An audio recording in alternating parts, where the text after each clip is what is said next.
Okay, today's daf is Lamed Gimel. We're going to start on Lamed Bet, Amud Bet at the bottom of the two dots. Heviu lo et tamid keratzo. Okay, so what is this talking about? They would bring the Kohen Gadol, the Korban Tamid, and keratzo. He would cut it. Okay. So what does this mean? Ula says this means he would kill it. In other words, it's a language of shechita. Shechita. He would slaughter the korban tamid. Amar Rav Nachman bar Yitzchak. Rav Nachman bar Yitzchak says ma'ikera.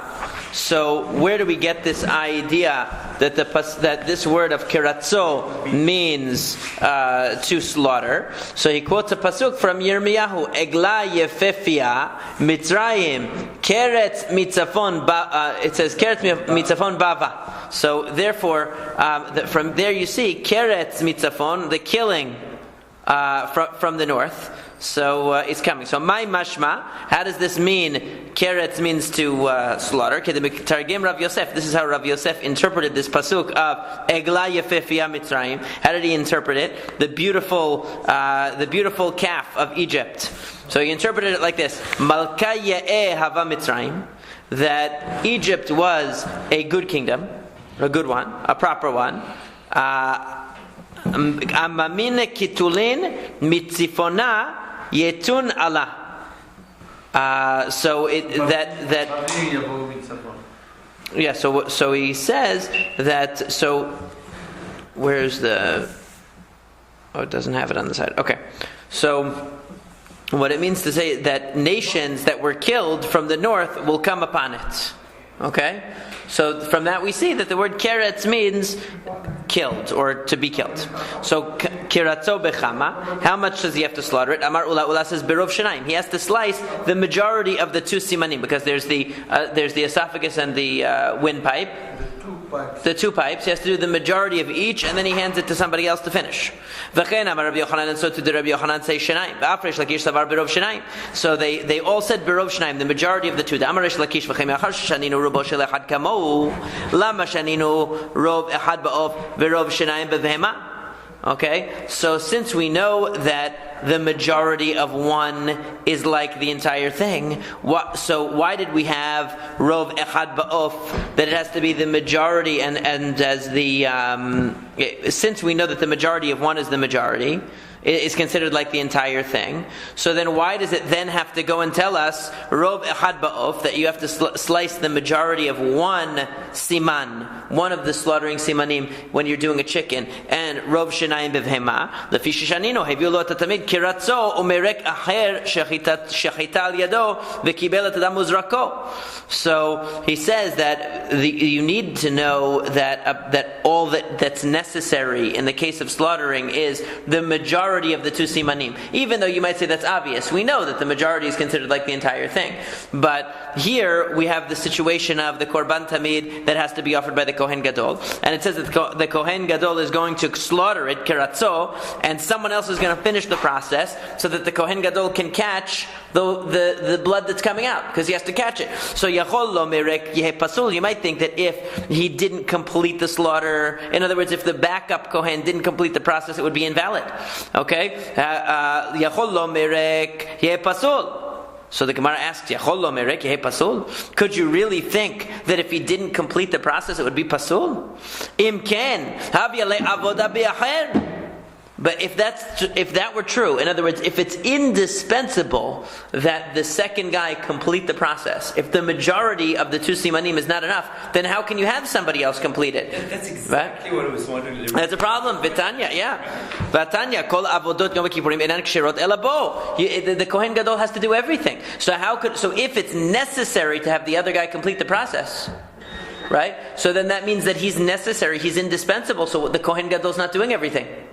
Okay, so therefore the Gemara says, "Ella." So hachi kamar, yachol yehe pasul midirabanan. You might think that it's invalid midirabanan. Okay, and Rashi explains, since the whole purpose of the shechita is to extract the blood so it can be placed on the altar, then it would be pasul midirabanan, unless you completely cut so that you get all the blood out. Maybe it's rabbinically invalid. And the only time where we say that that all you have to do is cut the majority of the windpipe and the majority of the the majority of the esophagus, is when we're dealing with chulin. But when you're dealing with korbanot, where you need the blood to come out, you need to extract as much blood as possible. In that case, we say that that the rabbis say you have to complete the entire thing. So min Torah, of course, just doing the majority is enough. Otherwise, the Kohen Gadol would have to do the whole thing. But midrabanan, you might think it's invalid unless somebody completes the whole thing. So therefore, we go. Yeah. What about I don't know what the exact expression is, but the expression that says, when you start a mitzvah, you have to complete it. Right. But he can't because he has to catch the blood here. Right, so he has a problem. He has to do two. Unless you can. Right. So Lamed Gimel Amud Aleph Lekach Shaninu Rov Echad Ba'ov Rov Shnayim Bevehema. That's why the Mishnah over in Masechet Chulin has to say two things. It has to tell us. It has to emphasize that the majority of one of the two pipes in a chicken or a bird, and the majority of both pipes in an animal must be sliced in order for the shechita to be complete. Why does it emphasize that? To mean even when we're talking about korbanot, all you need to slice is the majority of the two pipes. So therefore he hands it off to someone else to complete the rest. Now of course the question is, if it's not invalid at all, even rabbinically, it's totally fine. All you need to do is the majority. You don't need to slice the whole thing. So then lama li lemarek. So why do you have to do it at all? In other words, we say mima nafshach, right? If it's necessary to slice the entirety of the pipe for the blood to come out, if it's necessary, then that means the Kohen Gadol should have to do it himself.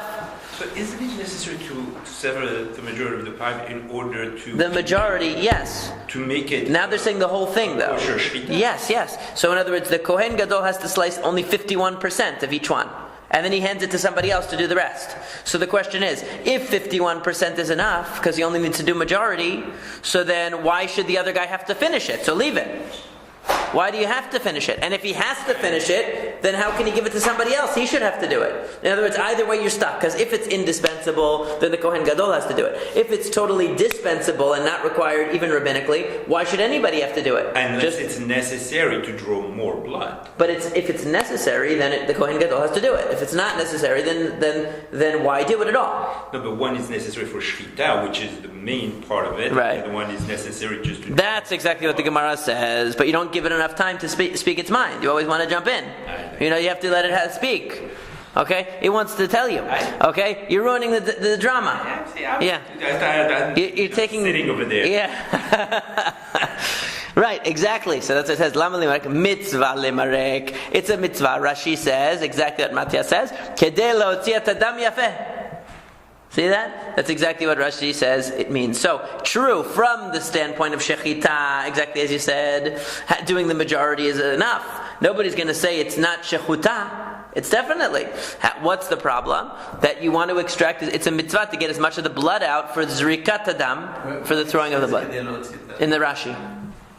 So that's how Rashi explains it. So, that's the mitzvah.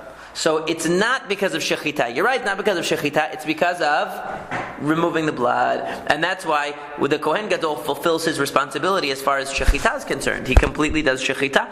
Somebody else comes along and finishes the slicing so that we can extract the remaining blood. It's not even removing the blood, because once the Kohen Gadol does shechita, there is some... There's some blood. He's receiving it. And the other guy comes and slices the rest, so even more will come out. So the question is is there a minimum amount of blood? Even the amount that came out from the 51% is enough. That's enough. Yeah, that's enough. But he doing more is... Whatever Kohen did was would have been enough. Mm-hmm. That's what we learned from here. And that was even right. But it's nice to have more. Huh? יפה. את אדם יפה. לא את אדם יפה. No, יפה. So... Because the more, if it's a small cut, then not as much can come out. It's going to come out, yeah. A bigger flow will come if you cut the whole thing. So now we get to a very famous thing, which is in the Siddur. Abaye, it doesn't say hava here, but it's missing one of the words that we have, right? Misader ma'aracha mishme digmara v'ali bada Abba Shaul. That Abaye said that the order of the service each day, according to Abba Shaul, in the name of the tradition, and according to Abba Shaul. This is what we have in the Siddur every morning, right? So, Ma'aracha Gedola Kodemet Ma'aracha Sheniya Shel Ketor. And by the way, the reason why it says it's Alibad de Abba Shaul is because there's one part that not everybody agrees with, which is going to come up later. But anyway, that the Ma'aracha Gedola, there were two arrangements of wood on the Mizbeach. One was called Maracha Gedolah, the large one, and the small one. So they would first set up the large one, and then the smaller one, which was called Shel Ketoret. Why was it called Shel Ketoret? It was on the outer altar, but they would take the wood, they would take the gechalim, they would take the fire from the second pyre of wood, the smaller one, to take the ketoret in to the golden altar each day. So that's why it's called shel ketoret. Marachash shel ketoret kedem l'sidur shnei gezei eretzim. After they would put these two pyres, the large arrangement of wood and the small one, they would put the shnei gezei eretzim, the two large pieces of wood, on top of the large ma'aracha. Okay, that's what they would do. We learned about that before. And only then would they go in and clean off the inner altar, the golden one. They would take the scoop of the ashes off of it, like we have the cleaning out of the outer altar called Trumat Hadeshen. They would take the ashes off the inner altar first. And then he would go and he would clean out and set up 5 of the candles in the menorah, but not all of them. And then he would go and do the korban tamid, meaning he would slaughter the korban tamid. Then he would go back in and fix the other two candles of the menorah. Now, according to the Rambam, by the way, this means he would actually light it. According to other Rishonim, it just means he would set it up for the nighttime. It's a machloket Rishonim if they lit the menorah in the morning or not. According to the Rambam, it means he lit it. According to the others, it means that he just set it up for later that night. And hatavat shte nerot kodem lektoret, and then he would offer the ketoret, the incense. Ve'uktoret kodem le'evarim, and then he would bring the evarim. He would bring the limbs of the korban tamid onto the altar. Ve'evarim lemincha. Then he would offer the flour that accompanied the korban tamid. Umincha lechavitin. Then he would offer the chavitin, the Kohen Gadol's daily offering that he would offer half in the morning and half in the evening, as we learned before. B'chavitin the nesachin, and after the chavitin comes the wine libation. Unesachin the musafin. After the wine libation comes the musaf, if it was a Shabbat or a Rosh Chodesh or whatever it might be. Musafin the bazichin on Shabbat. After the musaf was when the bazichin are the spoons of frankincense that were offered, that came from the lechem hapanim next to the livona. So next to the lechem hapanim inside. So every Shabbat they would offer the livona, and the Kohanim would take the lechem hapanim from the previous week and put new lechem hapanim on. Ubazichin the tamid ben harbaim. And after the offering of the bazichin was the tamid shel ben harbaim, was the offering of the afternoon. Shene'emar ve'ktir aleh chelvei shelamim, as it says, you should offer on it chelvei shelamim. The whole pasuk is. First speaks about the olah. It says first that you should place the olah on the pyre. It says where is the pasuk? Did I quote the whole pasuk here? It doesn't quote the whole pasuk. Oh, here it is. Yeah, it says ve'arach alea ha'olah ve'ktir alea chalvei shelamim, that on the fire, on the mizbeach, should be placed the olah, the burnt offering, and the chalvei shilamim. So the Gemara interprets that as ha'olah means the korban tamid. That the burnt offering should be placed on the pyre, on the altar, is talking about the korban tamid. And when it says, and you should burn on it the chelvei shilamim, the fats of the shilamim, it doesn't mean the korban shilamim. It doesn't mean the peace offering. It means the afternoon offering. It's called chelvei shilamim because it's aleha hashlem kol korbanot kulan. That it's the last korban of the day. With this, you complete all the korbanot of the day. In other words, the afternoon tamid is the last korban that's offered in the day. That's why it says aleha hashlem kol korbanot kulan. That is where you complete. That's why it's called the shilamim. Not because it's actually a shilamim. A shilamim, you eat part of the meat. But because it is the hashlama. It is the completion of all the offerings of that day. So now the Gemara is going to ask, how do we know any of this stuff? Amar Mor, the master said, how do we know that the large arrangement of wood comes before the small one? Minalan. Because it says because it says that this is the offering that goes on the fire on the mizbeach all night. This is talking about the large one. And the fire of the mizbeach is lit on it. The fact that it mentions mokedala mizbeach, first the burning or the pyre on the mizbeach, and then it says again that the fire of the mizbeach is burnt on it. It says it twice. That means that there are two. Why don't I reverse it? Why don't I say small before large? Well, it makes sense that the large one would be first. Why? Because more is done with the large one. The large arrangement of wood is where you burn all the korbanot. The small one, what do? You take from it gechalim, what do you call it? Charcoal or whatever you want to call it. You take from it the fire that you need to bring the ketoret into the mizbeach hazahav, in the inner mizbeach. So there's only one thing you do with it. So the larger one should take precedence. But then the Gemara says no. Adarabba, on the contrary. You could still say that the smaller pyre is more important. It should go first. Why? Because you're going to take from the wood, from the burning of that smaller one into the kodesh. It's even holier. So maybe it should be first. Answer is no. Even so, we would say that afilu achi kaparata meruba adifa. We still say, even though the smaller one is used for a holier purpose, the fact that the larger one does more means that it takes precedence, and we set it up first. Alternatively, even there's another reason, because if the small pyre doesn't have enough fire to burn the ketoret, where do we take it from? We'll take it from the large one. So in other words, the big one is significant in two ways. First of all, it's used for most of the korbanot. So in terms of the majority, if you're going by which one provides the most benefit, the larger one does. But moreover, the smaller one, when it's not functioning, when there's not enough fire in the smaller one, we take from the larger one anyway. So it's also serving as a backup for the smaller one. So sometimes its fire will also go into the kodesh when we need it to. So therefore the larger one comes first. Now we go to the second step. That the second pyre, the second arrangement of wood on the mizbeach, precedes the sidur shenei gezerah etzim, the two chunks of wood that are placed on top of the altar as well. Minalan, where do we get that from? Dichtivu v'yer alei hakohen etzim baboker baboker, because it says that the kohen will burn upon it etzim.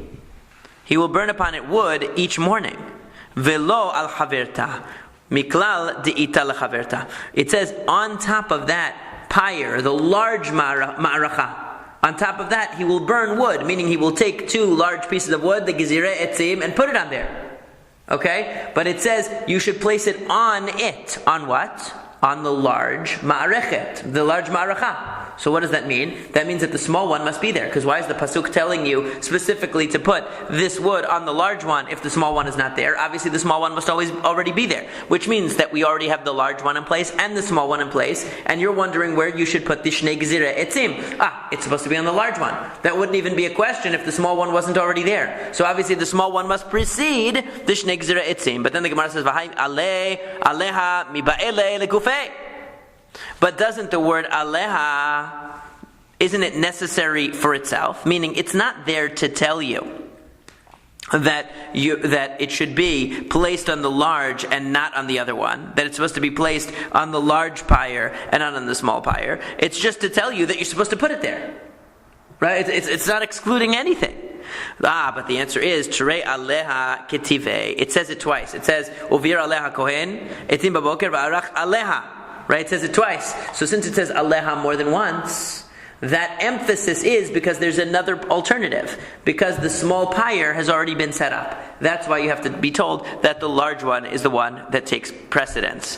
Okay? And therefore that means that the large and small are already set up even before you bring the two logs to burn on the large one. And then we say that Shnei Gezerah Sidur Shnei Gezerah Etzim is kodem l'tishun mizbeach hapnimi. First we put the two large logs onto the outer pyre, and then we clean the inner mizbeach. Afal gavdacha ketiv baboker baboker v'achaketiv baboker baboker afilu achi machshir adif. He says even though here it says baboker baboker, in other words it says about burning the shnei gezerah etzim baboker baboker, each morning you should do it, and it says boker twice, and it also says with regard to the ketoret baboker baboker, right? It says in both cases baboker twice. So how do we know which one is better? He says machshir adif. Whatever is a machshir comes first. So what does Rashi explain? What is ha-machshir adif? Ha-machshir mitaken et hadavar hazeh kodemo ve'etzim machshirei ketoretem. That the thing that is necessary, in other words, whatever is a necessary condition for something else, comes first. And since wood must be set up and burnt and lit on fire in order for the ketoret to be done, so therefore the setting up of wood should be done before the going into the Mizbeach HaPnimi, because the Mizbeach HaPnimi is not functional until we have the wood set up that's going to be brought into it, because an inner Mizbeach is for Ketoret. Okay. No, it's saying that even though they both say Baboker, so you don't know which one should come first. Yeah. Maybe I should start cleaning up the Mizbeach first. No, since you can't bring anything into that inner Mizbeach until you have the wood set up on the outer Mizbeach that you're going to take the fire from. Okay. So therefore the wood comes first. Okay? Anything from Baboker. No, they're just saying they're equal. So Ma'inihu, and what is it talking about? Shnei Gzir Machshir Ma'inihu. What Machshir are you talking about? Shnei Gzira Etzim. Ve'amrat Shnei Gzira Etzim le'maracha gdola azli. But it's not true. Those two large logs go on top of the large pile of wood. They're not added to the small pile of wood from which the fire for Ketoret is taken. And if that's true, they have nothing to do with the Ketoret. Right, so why can't we do the Maracha Gdola? They're Maracha Ktana. Then go start working on the Ketoret. You don't need the two Gezira Etzim. The two Gezira Etzim are not part of the Ketoret. They go on the large Maracha.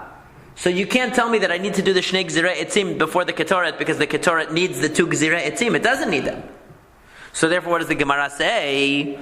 It answers that Amar Rabbi Yirmiyah says Shum Etzim, that once you're involved in doing wood, in other words, since you need wood to be burning on the altar in order to enable you to do the Ketoret, we finish everything having to do with wood first. Right? Since we have to do it anyway. So we might as well do the large maracha, the small one, and also put the Shnei Gezira Etzim because we're involved in wood. So anything that's relating to wood, we finish.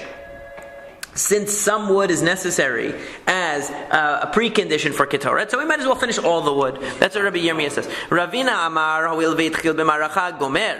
Ravina says something similar. He says, once you've already started with Maracha, finish it.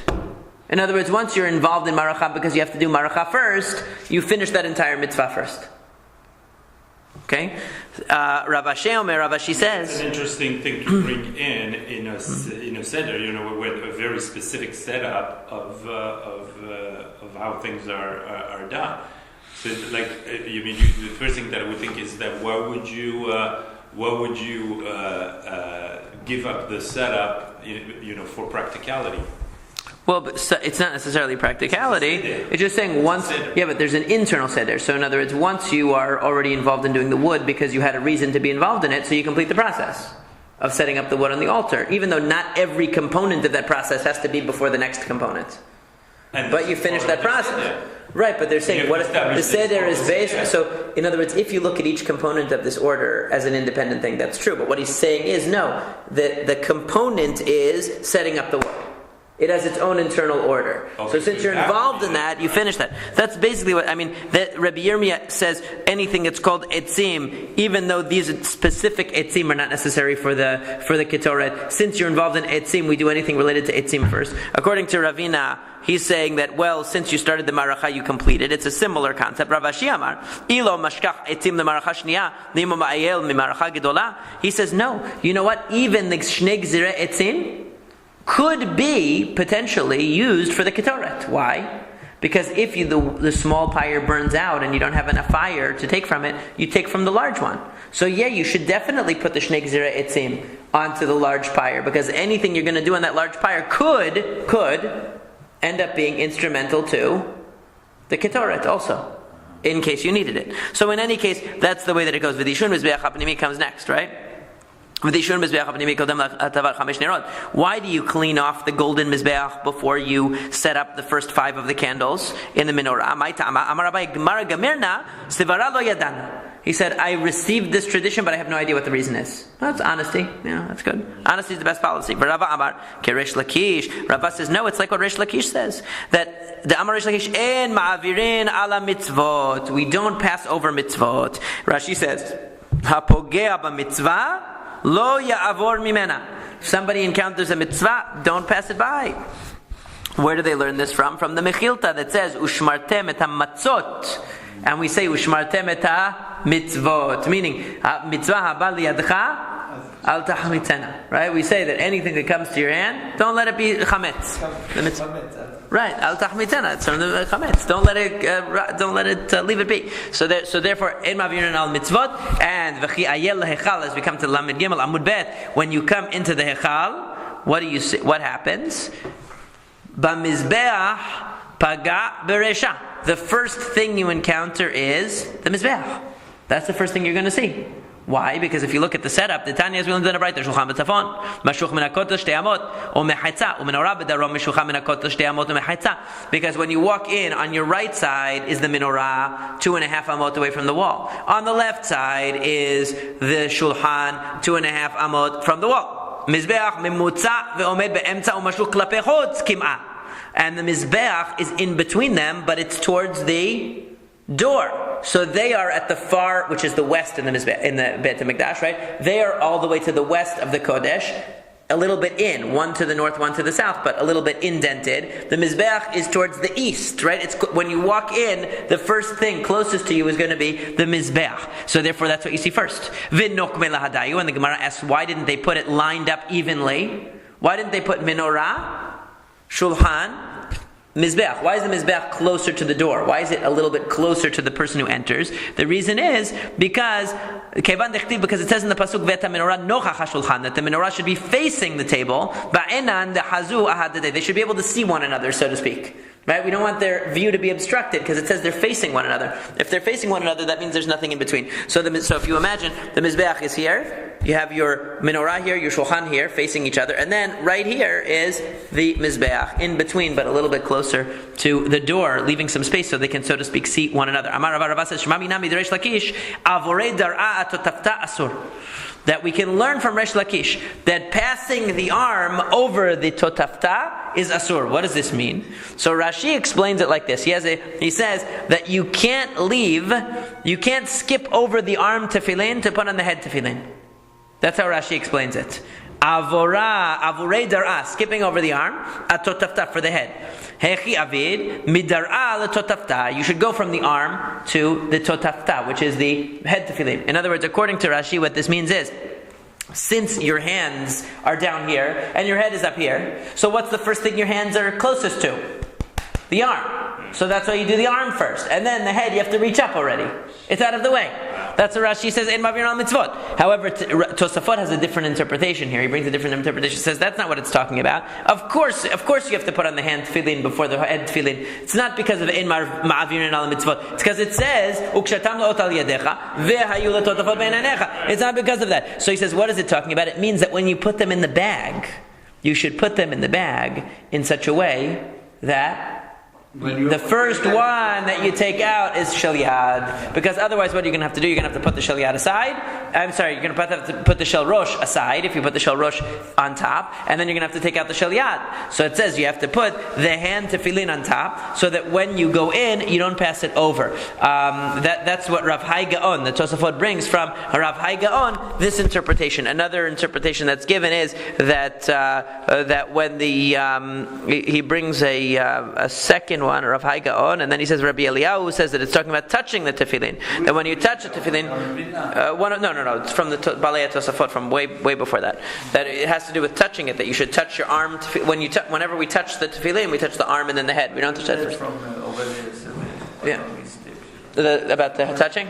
No. When you put in the bag, always you put right, in Ma'avirin al Mitzvot, so that you see that the Rashi is saying the reason is only because of in Ma'avirin al Mitzvot. So supposed to say no, you have to put shel yad first. So therefore, you need to make sure it's on top of the bag, so that when you take it out, because what would you think? Why would you think otherwise? Because you would think, I'm thinking that the reason why you might question this is say, hey, tefillin shel rosh has greater kedusha. It has greater kedusha. You're not allowed to make tefillin shel rosh into tefillin shel yad. But that's not the. So you might say, I should put the tefillin shel rosh on top. It's not nice. The tefillin shel yad is less holy. How can I put it on top? So the answer is because you don't want to do it in Ma'avirin al Mitzvot. If you started rosh, it's okay. You can continue. Yeah, if you did, but you're not supposed to. Now the Gemara says, So first you set up the 5 nerot of the menorah, and then you go into the korban tamid.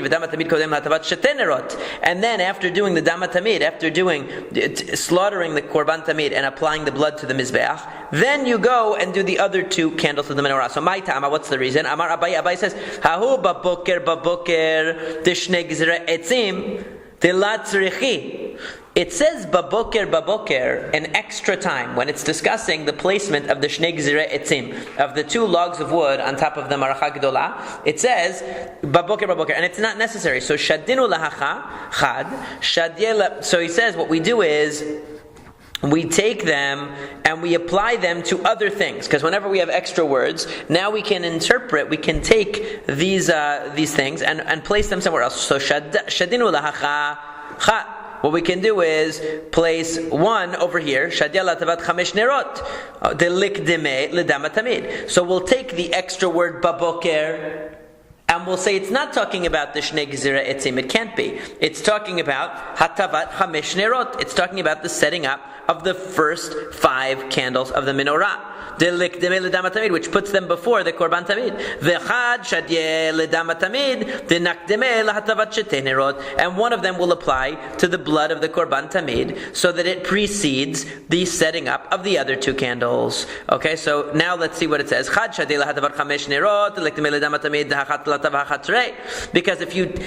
menorah it already says baboker with regard to the menorah. So if you add another baboker, that's 3. Okay, so therefore, since you have 3, so that means it's going to take precedence, because it only says with regard to the tamid baboker twice, and it says with regard to the menorah now 3 times. So that means the menorah is going to come before the dam hatamid, and then that even though now you have 2 against 2, because the korban tamid it says baboker twice, and with regard to the 2 nerot of the menorah it says it twice. Mechaper adif. We say that the korban is superior to the menorah because mechaper, because it brings kapara, it brings atonement. So what happens? Since we took the word baboker and we split it, we had an extra 2 mentions of boker. So we gave 1 to the hatavar chamesh nerot, and we gave 1 to the dam hatamid. So that means hatavar chamesh nerot, the setting up of the first 5 candles, has 3 babokers.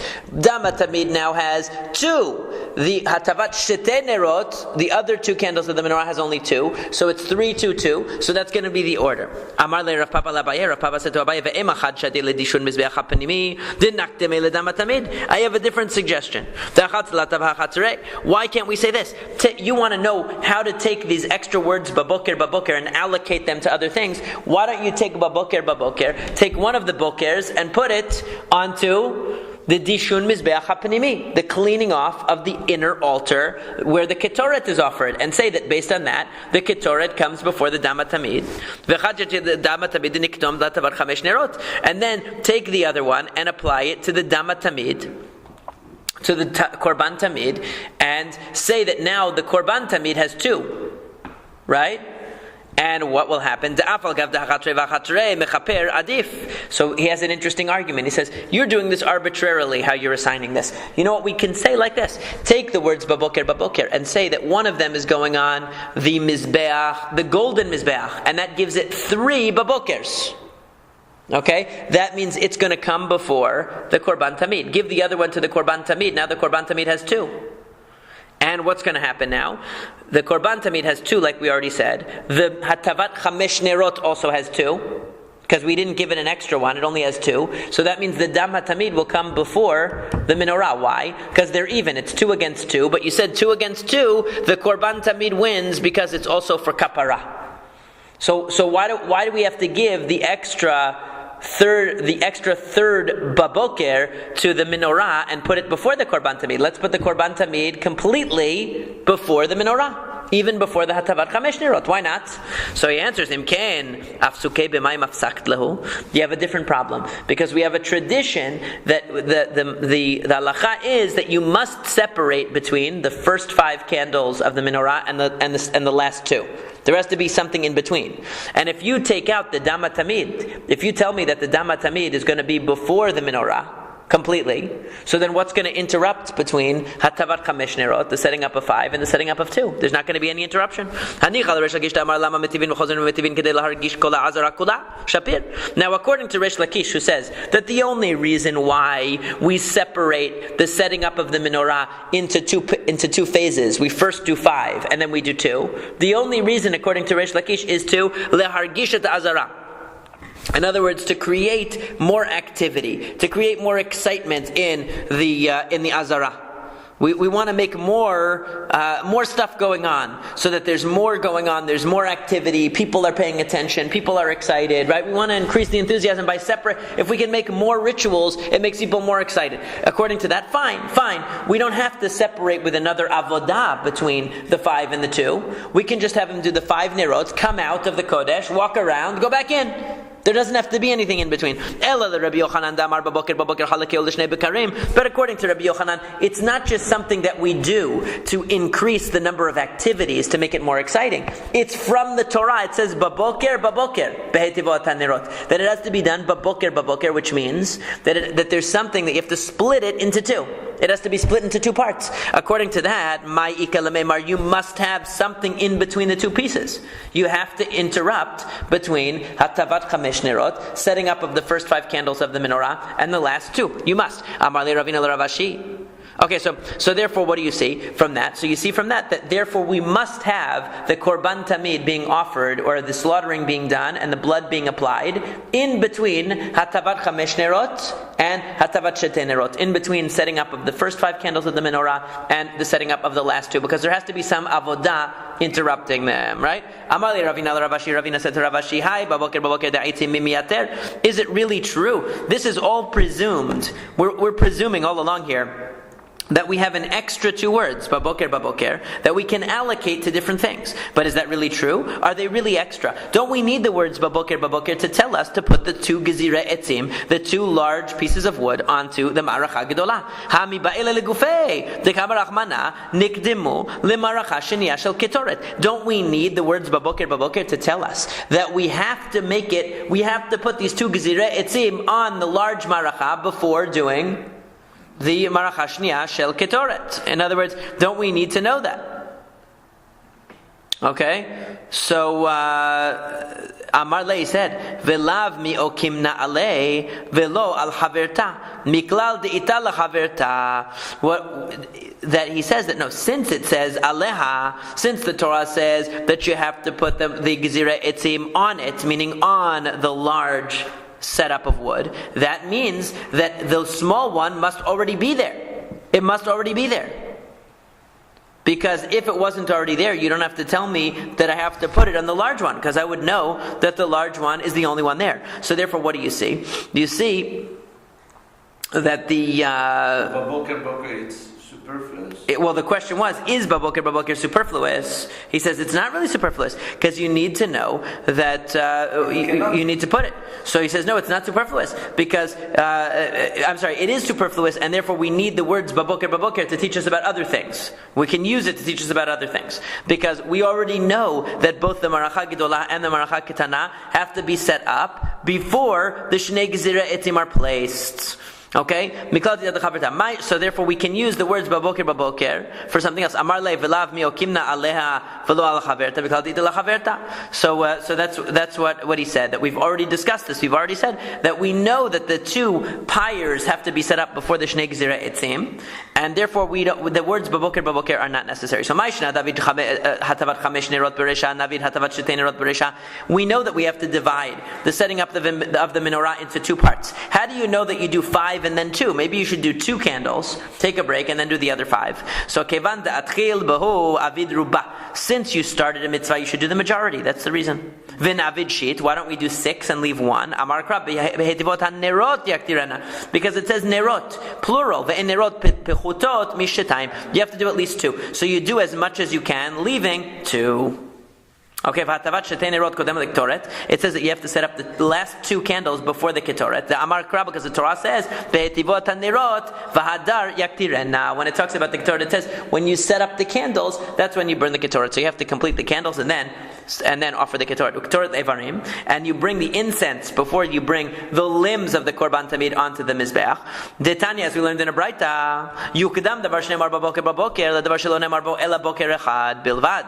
That you should put something that about which it says baboker baboker twice. You should put that before something that it only says baboker once. And when it comes to the evarim, when it comes to the placement of the korban tamid on the mizbeach, it only says baboker once. When it comes to the ketoret, it says baboker twice. Ve'evarim lemincha, the limbs come before the mincha. Detanya, as we learned in a braita, minayin shelo yehi davar kodem latamid shel shachar. How do we know that nothing can come before the tamid shel shachar? Talmud lamar, the Torah tells us v'arach aleha ha'olah, that it says you should place upon the wood the olah, the burnt offering. Va'amar Ravan, Rava says ha'olah hi olah rishonah, that this is the first thing that's burnt. In other words, it's talking about, when it says in the Torah that upon the wood should be placed the olah, it's talking about a specific olah, the first olah of the day, the korban tamid, meaning it's the very first thing that should go, and only then the mincha. O mincha lechavitin, the mincha, the flour offering precedes the chavitin, which is the flour offering of the Kohen Gadol. So it says o mincha lechavitin, olah umincha, because it says olah umincha. Okay, when it talks about, when it describes what's supposed to happen in the Beit HaMikdash, it says la'akriv v'shel Hashem olah u'mincha, that olah should come before mincha. And Rashi explains on the side, limedcha shetehei minchata olah achara olah miyad v'lo yafsiku chavitin ben olah leminchata tamid. Okay, so what that shows you is that right after the olah should come the mincha. Okay, so the olah comes first. Ha'olah hi ha'olah rishona u'mincha lechavitin. The mincha comes before the chavitin because it says olah u'mincha. It says that the olah and it's mincha. So first you bring the first offering of the day, which is the korban tamid. Then you bring its mincha on the altar. That's the next thing, and only then the chavitin. What? You follow the instruction. Right, you follow the instruction. So it says olah u'mincha. You brought the olah, so now you bring the mincha. U'mincha lechav, and then after the mincha comes the chavitin. V'chavitin lenisachin. Okay, so it says shum mincha, meaning to say, why is it that you bring the mincha and the chavitin before the wine? Because once you're doing flour offerings, you do the flour offering that's associated with the korban tamid, and then the Kohen Gadol brings his personal flour offering. You might say no, he should bring the nisachim. He should bring the wine that accompanies the korban tamid. Why does he bring his flour offering in between? It should be like this: korban tamid, flour offering that goes with korban tamid, wine offering that goes with korban tamid. Instead, we do this: korban tamid, flour offering of korban tamid, Kohen Gadol's personal flour offering, then wine. Why does it do that? Because shum mincha. Once you're involved in doing flour offerings, we complete all the flour offerings that are the daily ones. That's why. And then nisachin la musafin, the wine libations come before the musaf because it says zevach unsachim. Okay, because it says the offerings and then the nisachim, and then the nisachim should be offered. Okay, lamadnu, Rashi says shelo yafsik korban acher ben zevach lenisachim, that since these nisachim, these libations go with the korban tamid, therefore you can't bring the korban musaf until you finish the wine libations of the korban tamid. Umusafin lebazichin, and the additional offering, the musaf, comes before the frankincense, the livona, that's offered on Shabbat. V'atanya, but didn't we learn bazichin kodemin lemusafin? Didn't we learn the opposite? That actually you're supposed to bring the 2 spoons of livona, of the lechem apanim, before the musaf of Shabbat? Tanaihi, it's actually a machloket tanaim. There are 2 different opinions. One opinion says, Rabbi Yishmael and Rabbi Akiva argue about this in Masechet Pesachim. One says, first you bring the livona, then the musaf. Others say no. The other one says no, musaf and then the bazichin. Amar Abaye says mistabra kemad amar musafin kodmin the bazichin. Actually, it makes more sense. Abaye says which is the halacha too, that the musaf comes before the bazichin. Lav mi amrat baboker lahakadim hachanami bayom. Okay, leacher. Just like we say baboker means to make something earlier. Here it says biyom Shabbat. Right? It says biyom twice. Biyom means later in the day.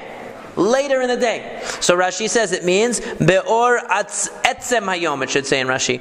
It means at the later in the day when there's more light, that's when you should do it. Biyom Shabbat is an emphatic. So therefore, my ta'ama, Demand amar bazichin kodmin the musafin. So then what's the reasoning of the person who says that bazichin, that the levona of the lechem apanim, of the showbread, should be brought before the musafin? Gamar chuka chuka mechavitin. He learns it out from the chavitin, because it says in both the chavitin, it says with regard to the chavitin, the flour offering of the Kohen Gadol, chok olam lashem, that it should kalil toktar, that it should be an eternal statute. And when it talks about the bazichin, it says chok olam also, eternal statute. So therefore, just like the chavitin are done before the musaf, the Kohen Gadol brings his offering, even though it's a personal offering and it could have been done later, he does it before musaf. Yeah, but this is talking about a flour, no eggs, but yeah. So then he says, "I mehatam gamar ligmera kula milta mehatam." So if you're going to say that, yeah. Right. So if you're going to learn from the chavitin of the Kohen, if you're going to learn from that offering, why don't you learn everything from there? In other words, the one who says that we bring the bazichin, we take these 2 spoons of livona, and we offer them before the musaf, earlier. Why? Because we compare it to the Kohen Gadol's offering. Just like the Kohen Gadol's flour offering is before musaf, this should also be before musaf. So then why don't we also do it before the nisachim? Why don't we also do it before the wine offering? Why don't we do it at the same time that we're doing the Kohen Gadol's personal offering? The answer is no, that lehachi ahane biyom biyom leacher. We learn from the word biyom biyom leacher. So in other words, we learn on one hand from the word chok. They're both called a chok, just like the Kohen Gadol's personal offering is called chok, so too the lechem apanim and the bazichin, it's called chok, so we put them before musaf. But then the word biyom HaShabbat means it shouldn't be at the same time that you're offering the Kohen Gadol's offering. It should be after everything with the Korban Tamid is finished. Then you offer the Bazichin right after the Nisachim, and we learn that from Biyom HaShabbat. So there's a machloket there, but basically the reasoning for this entire order has been more or less explained, and we'll get into more details tomorrow.